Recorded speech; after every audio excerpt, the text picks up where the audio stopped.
Ready કરવા માટે મને આપ્યો. હવે ધ્રુવીને આપું છું ટેસ્ટ કરવા માટે કેવો બને છે. ગરમ લાગે પહેલા તો હું પણ.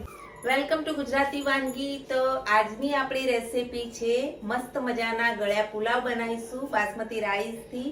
તો ચલો શરૂ કરીએ પુલાવ બનાવવાની રીત. તો મિત્રો આપણે અહીં કિચન ચેમ્પિયન બાસમતી રાઈસ 1 વાટકી લઈ લેવાના છે. તો 1 વાટકી બાસમતી રાઈસ લઈ અને તેને 10 મિનિટ પાણીમાં પલાળી રાખવાના છે. તો ચલો તેને વોશ કરી લઈએ. અહીં આપણે એક વાસણ લઈ લેવાનું છે અને તેમાં આપણે ચોથા ભાગની ચમચી ફૂડ કલર એડ કરવાનું છે. આ રીતે ફૂડ કલર એડ કરી લઈશું અને ધોયેલા ચોખા તેને 80% બાફવાના છે. તો તે એડ કરી દેવાના અને 80% તેને કૂક કરી લઈશું. તો આપણે આ ચોખાને આ રીતે ખુલ્લા જ કૂક થવા દેવાના છે અને 80% બફાઈ જાય તે પછી તમને આગળની પ્રોસેસ બતાવું.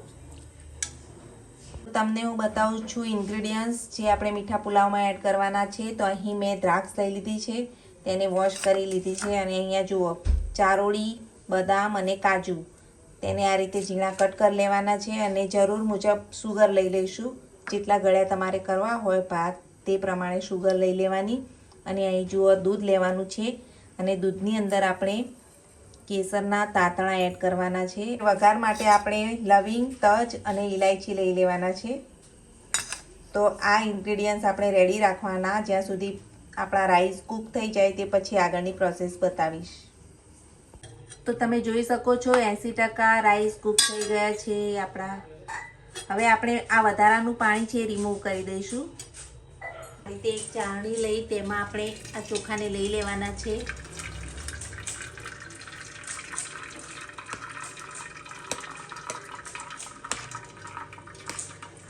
અને વધારાનું પાણી રિમૂવ કરવાનું છે.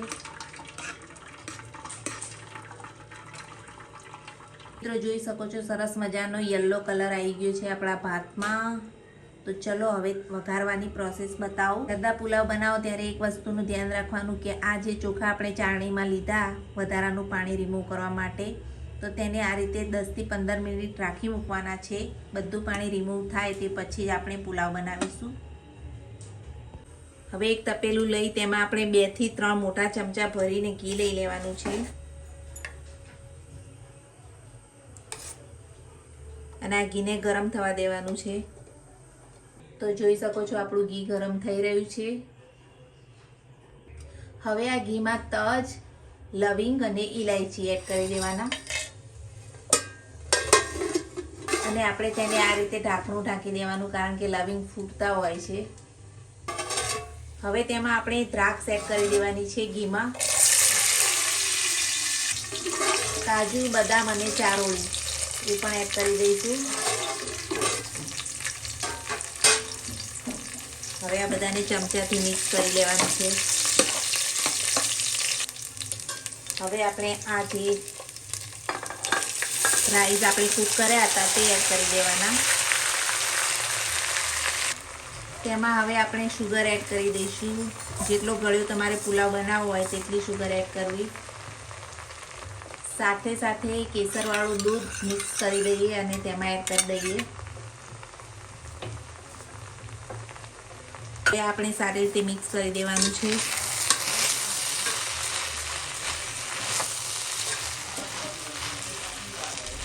હવે આ પુલાવને 5 મિનિટ માટે આ રીતે ધીમા તાપે મૂકી રાખવાનું અને ખાંડ બરોબર ઓગળી જાય તે પછી આપણે તેને ખાવામાં યુઝ કરીશું. તો જુઓ આપણો મસ્ત મજાનો મીઠો પુલાવ રેડી છે. તો જુઓ મિત્રો મીઠો પુલાવ રેડી છે. રેડી કરવા માટે મને આપ્યો. હવે ધ્રુવીને આપું છું ટેસ્ટ કરવા માટે કેવો બને છે. ગરમ લાગે પહેલા તો હું પણ. ટેસ્ટ બહુ જ મસ્ત છે. તો અમારી રેસીપી ગમે તો લાઈક, શેર, સબસ્ક્રાઇબ જરૂરથી કરજો. Thanks for watching my video. Bye bye. By.